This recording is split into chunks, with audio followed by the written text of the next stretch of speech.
Hey guys, how's it going? How to fix missing clips in Revid AI project. So relink media, use the arrow thing at the top right here to undo anything that you did a couple seconds ago or a couple minutes ago in order to get back to the same or the basically the same editing, right? And check the file paths. So by undoing, you're gonna be able to find the videos or footage in the right place, right?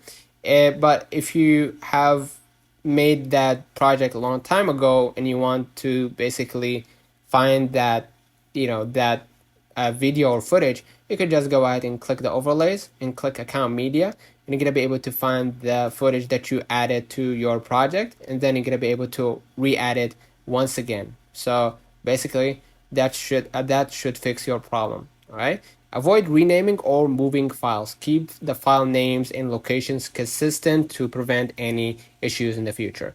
Let me know in the comments if this video helped you. Don't forget to like and subscribe, turn on the notification bell to receive every video we upload. Thank you for watching.